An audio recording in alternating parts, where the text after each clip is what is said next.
Hello everybody, this is Josh. Welcome back to my channel, and today we're going to be discussing the history and facts of the Naruto Ultimate Ninja series. So in this video I'm going to start off with the Ultimate Ninja 1, 2, and 3, and then in my next video I'm going to do 4 and 5, and then I might make another separate video on the Ultimate Ninja Hero series on the PSP devices. So let's get right into it. Naruto Ultimate Ninja, known in Japan also as Naruto Narutomate series, Naruto Narutomento Shizuru, it's a series of video fighting games based on the popular manga and anime series, as you guessed it, Naruto, made by Masashi Kishimoto, obviously. And these were for the PlayStation 2, and then years later they would go on to make the Naruto Ultimate Ninja Heroes Edition for PSP, and in my honest opinion they were like Ultimate Ninja 1 and 2 put on PSP. Still pretty cool. They had some different side stories and different story arcs, filler obviously, that the game developer CyberConnect 2 made. Still good. So as I said, it was developed by CyberConnect 2, which for those games they did good on, they kind of missed their chances with Ultimate Ninja Storm. I'll get into that in a later video, but I'm sure if you guys have been around since like Ultimate Ninja Storm 2 came out, and 3 Generations and Revolution and stuff like that came out, you understand the frustrations of CyberConnect 2 not listening to its customers. So I'll get into that at a later time. And so it was published by Namco Bandai. That's what they went back in the day, like a decade ago. Like recently, I want to say 2013 and 2014, they changed it to Bandai Namco. So I guess that rolls off the tongue a little more. So they just switched the names around basically. So they started off with Naruto Ultimate Ninja in 2005. It was followed by 4 titles for the PlayStation 2, as well as 5 spin-offs for the PlayStation Portable, which is the Ultimate Ninja series, Ultimate Ninja Hero series, and follow-up titles for PlayStation 3, and now it's on PlayStation 4 Remastered, the Ultimate Ninja Storm series. So it kind of was in the PlayStation family until like kind of like midway in the Storm series, until it split off into Xbox 360 and PC. So but yeah, Naruto Ultimate Ninja 1, known in Japan as Naruto Narutomate's Hero, Naruto Narumito Hiro, is the first installment of the Ultimate Ninja series. It was now a greatest hits title. So kind of like what you see on the old PS2 games, that little red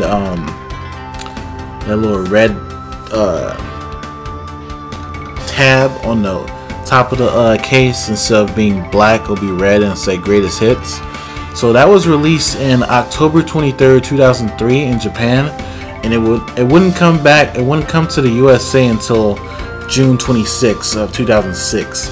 So we had to wait as a in the Western region a whole 3 years, and that's mainly because that's when Naruto started to kick off in Toonami, and that's when we brought it to the Western region to dub it and put it on Toonami, and that's when it started kicking off, and that's when they decided to dub it into English.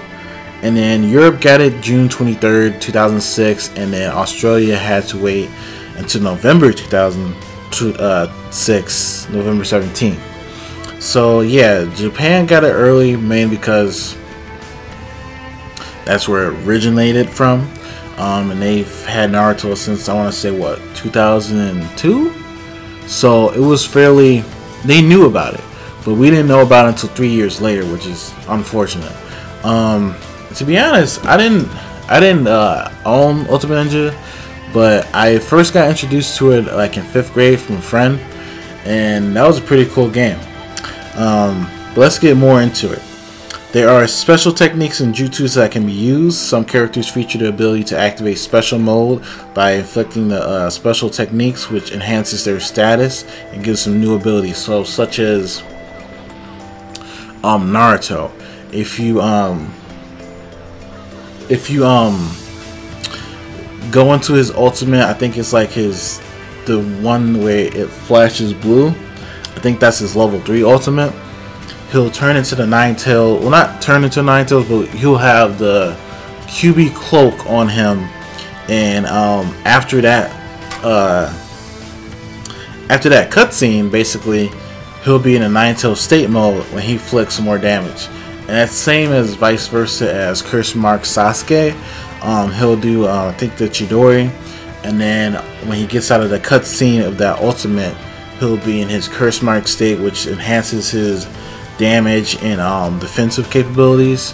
I think Rock Lee might have it too, and Neji and Byakuya and Hinata with the Bakugan. It also features several items like Shuriken and Kunai, so you can use, I think, the square button. Yes, the square button and R1 and L2 to switch between Shuriken and Kunai, or paper bombs that you could throw at the enemy. There are multi-layered stages from around the Naruto universe, so you would be able to kind of like ninja dash to the bottom of the arena and then ninja dash to the top of the arena. So it's kind of like a two-level arena, which was pretty cool at the time, including the Hidden Leaf Village, the Tuning Exam area, the Forest of Death. This game uses support characters as Naruto being his support characters Iruka, or Sasuke's support characters Kakashi. The game features an arcade style story modes with technically kind of like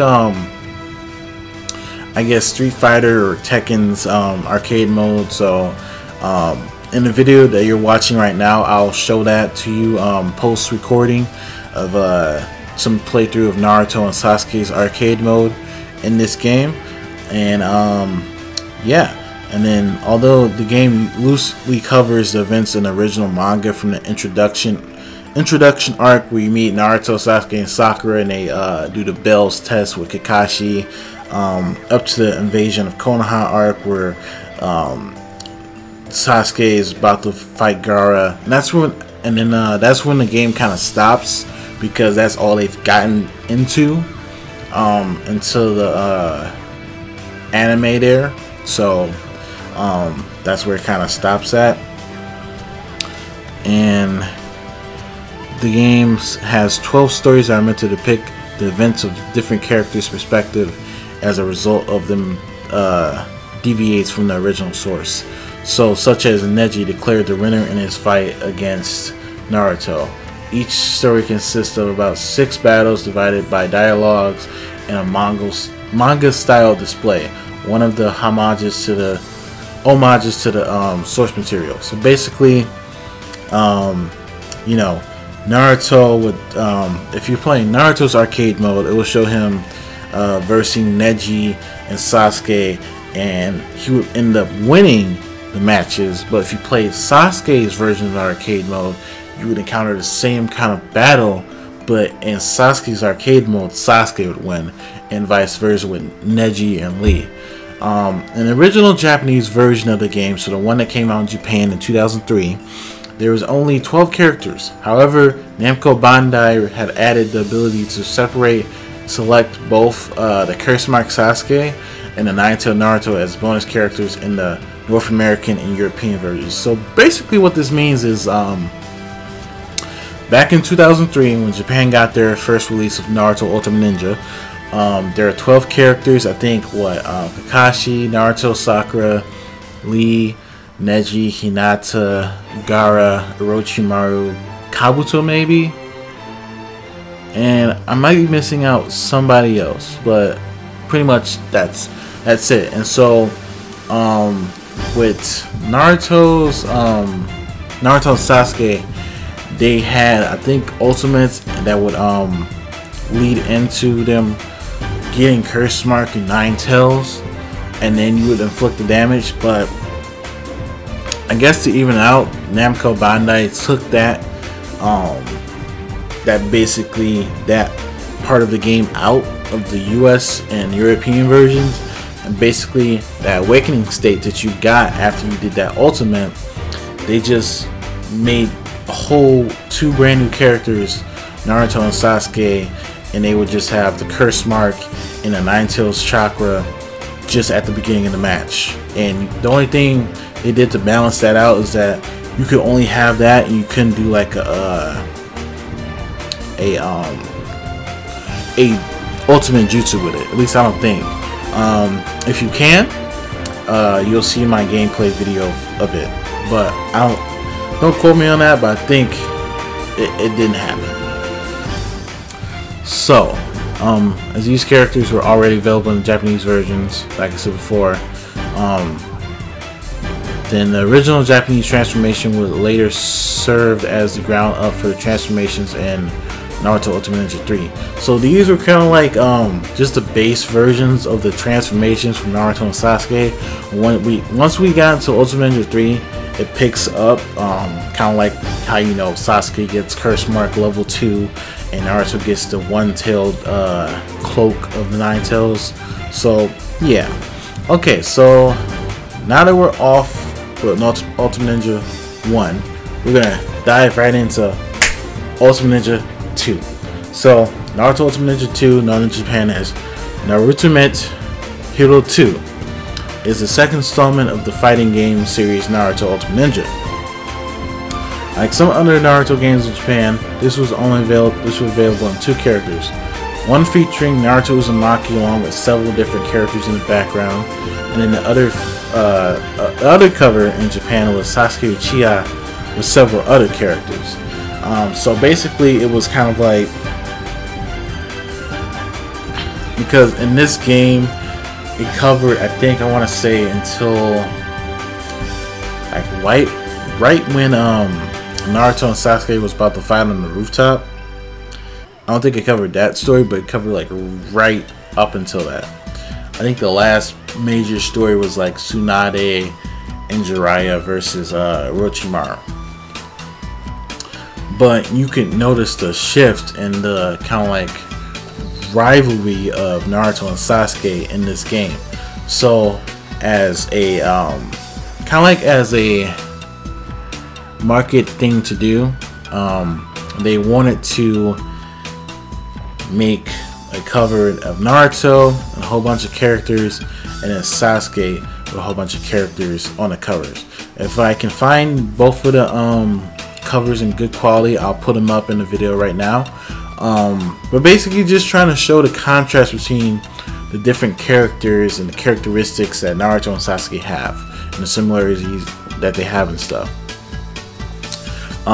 This game was released on September 30th, 2004 in Japan, and then it was released in June 13th, 2007 in North America, and then Europe had to wait until October 19th, 2007 to get it, unfortunately. Now this was the first game that I got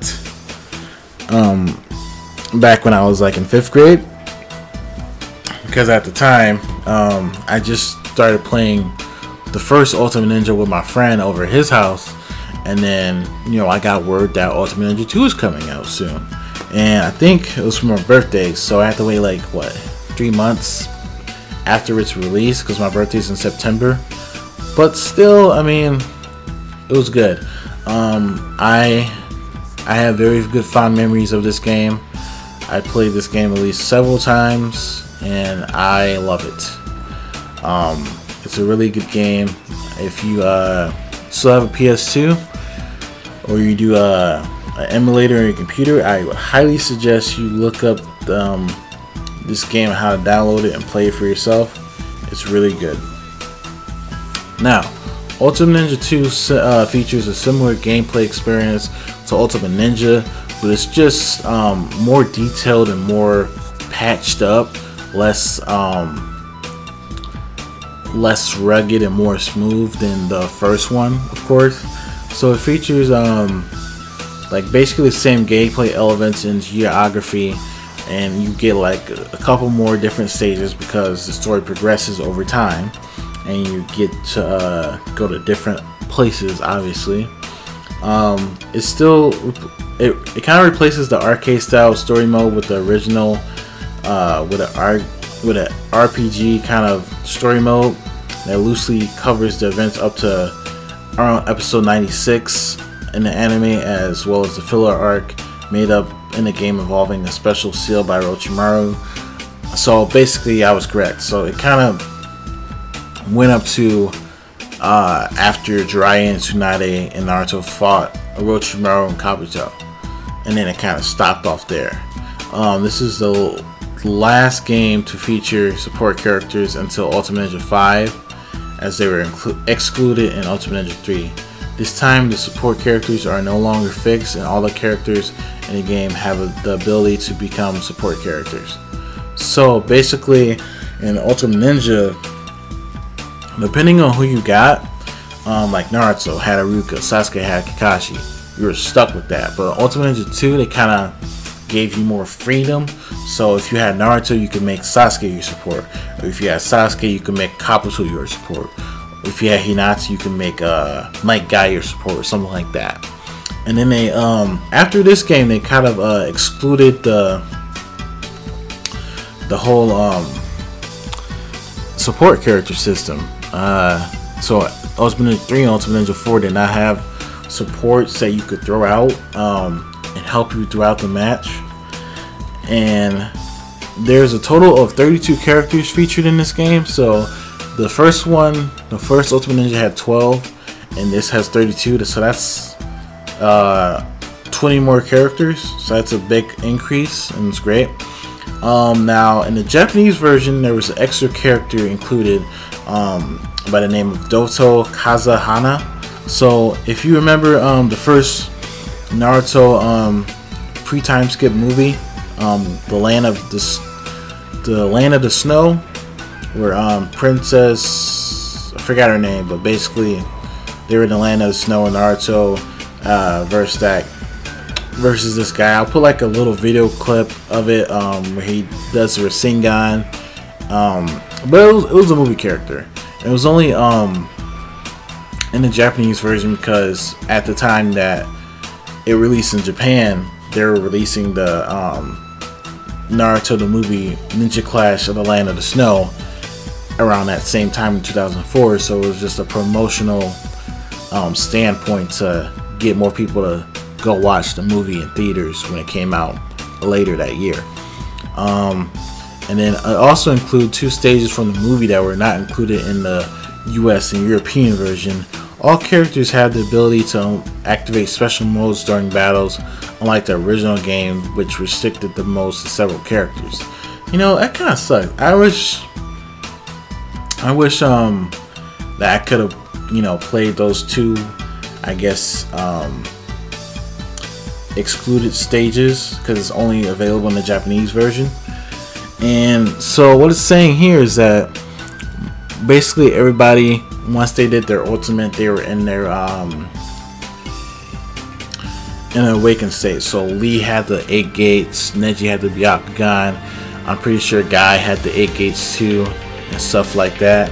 And then along with this game, for some reason, I guess the story mode had like a kind of like a filler arc where Naruto wanted to be Lee, and to the point where he wanted to do taijutsu so bad as Rock Lee did that he got like a jumpsuit that Lee has, and so it's like taijutsu Naruto. So it's Naruto in Lee's green jumpsuit, and he's a pretty cool character, but it kind of focuses that he only does taijutsu, so he can only do taijutsu things. I think he has one ultimate that he does just a taijutsu, kind of like a basic ultimate, but he doesn't do anything else. Now I think you can perform this on Ultimate Ninja 2, but it might be Ultimate Ninja 3. I'm not quite sure, but it will be shown in the gameplay footage that I have over the video. So yeah, and now we move on to Ultimate Ninja 3.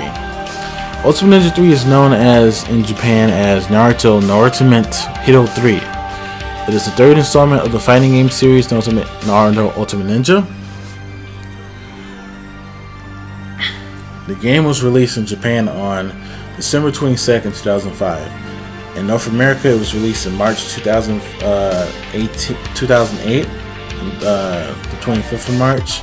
And in Australia and the European countries had to wait until September 18th of 2008. And I remember this game fondly. I really do. I thought I played Ultimate Ninja 2 a lot, but I played Ultimate Ninja 3 even more. I remember, I want to say it was probably, around March, or I remember I really wanted this game and I couldn't get it for a couple months, so I think it was like summer 2008, so around May or June area. And my aunt was in still in the States, in Michigan, and I guess she wanted to give me something because she forgot to give me something for my last birthday. And she told me, hey, let's go to the mall, let's go to GameStop. You can get 2 games. Mind you, PS2 games, new PS2 games were about 40. It was about either 20 to 40 bucks, depending on the popularity of the game. If it wasn't that popular, it would have probably been 20 bucks. But if it was popular, like Naruto Ultimate Ninja 3 was, it was 40 bucks. And 40 bucks to me was a lot of money. And so at that same time, Dragon Ball Z Ultimate Tenkaichi 3 came out, and I wanted that as well. And I went to the GameStop. She said, you can pick 2 games. I don't care how much they cost. You can pick 2 games. I go up to the shelf. I see a new version of Ultimate Ninja 3, still in the plastic packaging. And I see a new version of Dragon Ball Z Ultimate Tenkaichi 3. She buys them for me, and it was the best day of my life. I played Ultimate Tenkaichi 3 and Naruto Ultimate Ninja 3 so much after that. It was a blessing. But also in this game, the game features the largest character upon the second and first installment, with characters of 42 characters, and it basically covers the events up until the end of Naruto, the pre-time skip Naruto, of course. So up until episode 135. And just a little word of advice for anybody that's new with Naruto and is just watching it for the first time. If you want to watch Naruto and then watch Naruto Shippuden, just watch until episode 135 Naruto. After that, just go right to Shippuden. You're not missing anything. After 135, of course, there's just filler episodes, to be honest. I think the original Naruto ends at episode 220, so that's 85 filler episodes. The only good filler episodes I would say would be the filler episodes right after 135, and then after that it's pretty much crap, unless you just watch Naruto for the hell of it because you were stuck doing that, because back in 2007 and 8 you just had cable TV and it was only on Cartoon Network, so you couldn't really look up internet. So but this was the first game that you could use equipable jutsu, a trend that began in the second game, but in the first time it was equipable ultimate jutsu. So you for instance, this game you can make Naruto use the Chidori. You can make Rock Lee, a motherfucker that only knows taijutsu, use the Chidori. You can make Rock Lee use the Rasengan. You can make Tsunade use the Fireball Jutsu. You can make Orochimaru use the Lightning Blade. And it goes on and on and on. That was so good of a thing to do for the like game, because it gave you variety, and you could like do battles that, you know, would never happen in a real anime or manga, but it was still cool to see. And then this game included jutsu classes, so if you timed it right and you were Naruto and the other person was Sasuke, you do Rasengan Chidori, you guys would clash, and then whoever pressed, I think it was like circle or X, the most basically won the clash. But that was a good thing as well. And then in this installment, the player is both induced temporary transformations such as Sasuke's curse mark and Rock Lee's inner gates / Drunk Lee and Naruto's one tail transformation. So like once you do your level 3 or level 4 ultimate attack, it will basically have a transition, and the music will change. It'll show like a little picture of you in your awakened state, and then after that you would be in that awakened state. And then for some characters you can like do an ultimate jutsu against them or against the other character again. But for like characters like Naruto and Sasuke, you could. It would just be like a continuation of their final jutsu in that state. So like the Omnibus Chidori or the Nine Tails Vermilion Rasengan, it would be like that. This game also heavily expands the previous game's RPG mode and the story mode. And then this story mode, it goes back to the introductory arc where Kakashi meets Team 7, but it kind of what is the word I'm looking for? It kind of condenses it and makes it like a couple matches and then moves on to the next arc, because you've already played these in Ultimate Ninja 1 and Ultimate Ninja 2. Where it really picks up at is like after the bring Tsunade back to the Hidden Leech Village arc, it would pick up with Naruto versus Sasuke and their arc, and it did a really good job of it, I feel like. And once again, the CGI cutscenes are better, more detailed, and same with the gameplay as well, more fluid and more precise and less rugged than the previous games. The player also has the ability to summon other characters through use of ultimate jutsu such as Gamabunta. However, support characters have been removed from the game that restricts the player to only use one ultimate ninjutsu for each battle instead of the usual preset 3, though they can be changed before battles. So well, Ultimate Ninja 3, basically what they did was like for free battle and stuff like that, you can only use one ultimate ninjutsu instead of like the regular level 1 and level 2 and level 3. I think level 1 was would be the red one, and then the purple would be level 2, and then blue would be level 3. But you can only use a specific one.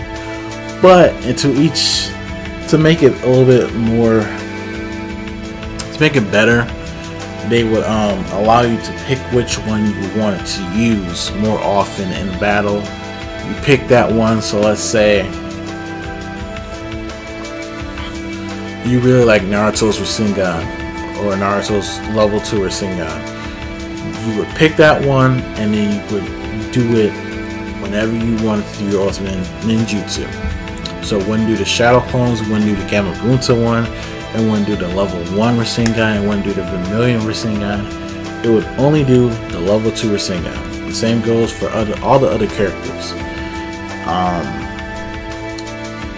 And additionally, the Japanese version comes with a bonus DVD that includes the special 26-minute anime OVA.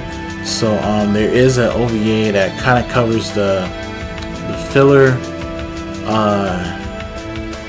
edition of like one of the modes in Ultimate Ninja 3, where it's like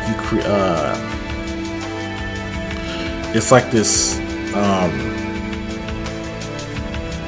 it's this tournament to collect the most amount of crystals for something. I kind of forget because I haven't played this game. I haven't played at least that part of the game since I was a kid, so it's not really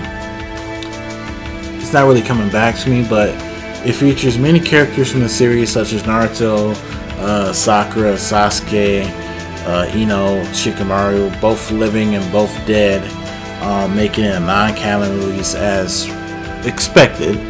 The basic plot of it centers around a battle royale tournament, like I said, and then provides players with hints to be used in an RPG mode contained inside the game. So basically, this is it for the first video of the Naruto Ultimate Ninja series. The little history and the fun facts about it.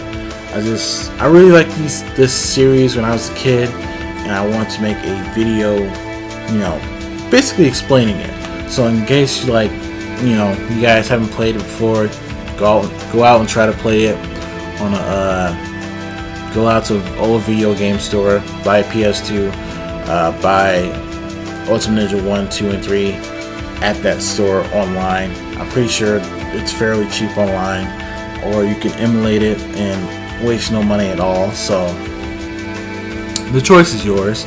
But yeah, in the next video I will discuss Ultimate Ninja 4 and Ultimate Ninja 5, and I'll probably make a separate video on Ultimate Ninja Heroes and Storm. Although I don't feel like doing Storm because that's a lot of info to get into. But if you guys want me to, I'll do Storm. So anyway, guys, I hope you have a good day and good rest of your week whenever this is uploaded. And you guys have a good 2018. I look forward to seeing you guys more when I play Dragon Ball FighterZ and other discussion videos. So without further ado, peace out, bros.